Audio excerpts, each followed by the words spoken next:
ഹിമാലയം, കരയിലെ ഏറ്റവും വലിയ പർവ്വതം. കുറച്ച് നാൾ മുമ്പാണ് റിപ്പോർട്ട് വന്നത്. ഒരു കൂട്ടം ശാസ്ത്രജ്ഞർ ഹിമാലയത്തിൻ്റെ പ്രായം തിരിച്ചറിഞ്ഞു. ഇന്ത്യൻ മഹാസമുദ്രത്തിൽ വെച്ച് ഇന്ത്യൻ ഫലകവും യൂറോപ്യൻ ഫലകവും കൂട്ടിയിടിച്ചാണ് ഹിമാലയം ഉണ്ടായത്. ഏകദേശം 4.7 കോടി വർഷങ്ങൾക്ക് മുമ്പാണ് ഈ കൂട്ടിയിടി ഉണ്ടായതെന്നാണ് ഒരു കൂട്ടം ഓസ്ട്രേലിയൻ US ശാസ്ത്രജ്ഞർ പറഞ്ഞത്. ഇന്ത്യൻ ഫലകത്തിൻ്റെയും യൂറോപ്യൻ ഫലകത്തിൻ്റെയും കൂട്ടിയിടിയെ തുടർന്ന് കുറഞ്ഞത് 7 ചെറുഫലകങ്ങളെങ്കിലും പസഫിക് സമുദ്രത്തിൻ്റെ പലയിടത്തുമായി ഉണ്ടായി.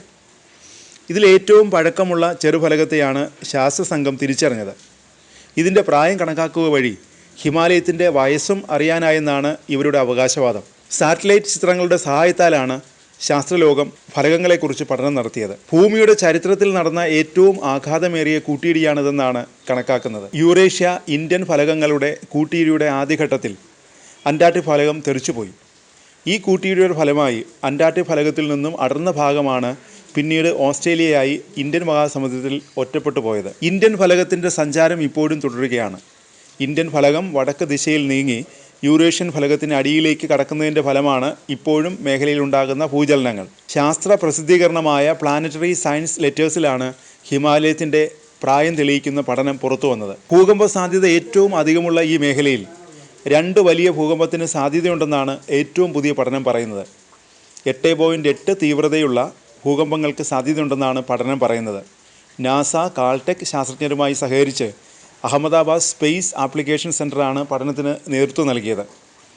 ജിയോ ഫിസിക്കൽ റിസർച്ച് ലെറ്റേഴ്സിൻ്റെ മാഗസിനിലാണ് പഠനം പ്രസിദ്ധീകരിച്ചത്. ഉത്തരാഖണ്ഡ്, ഹിമാചൽ പ്രദേശ് ഉൾപ്പെടെയുള്ള ഇന്ത്യൻ മേഖലകളെക്കുറിച്ച് 4 വർഷം നടത്തിയ പഠനത്തിലാണ് ഈ കണ്ടെത്തൽ. ഹിമാലയത്തിൻ്റെ ഉയരം ഇപ്പോഴും വർദ്ധിക്കുന്നുണ്ട്. വർഷം തോറും ഏതാണ്ട് 1 സെൻറ്റിമീറ്റർ വീതമാണ് ഉയരം കൂടുന്നത്. യൂറേഷ്യൻ ഭൗമപാളിയിലേക്ക് ഇന്ത്യൻ ഭൗമപാളി ഇടിച്ചു കയറുന്നതാണ് ഉയരം വർദ്ധിക്കാൻ കാരണം.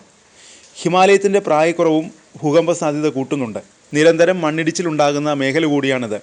ഉറപ്പില്ലാത്ത പ്രതലവും ഈ മേഖലയെ ഉയർന്ന ഭൂകമ്പ സാധ്യതയുള്ള പ്രദേശമാക്കുന്നുവെന്നാണ് പഠനം പറയുന്നത്.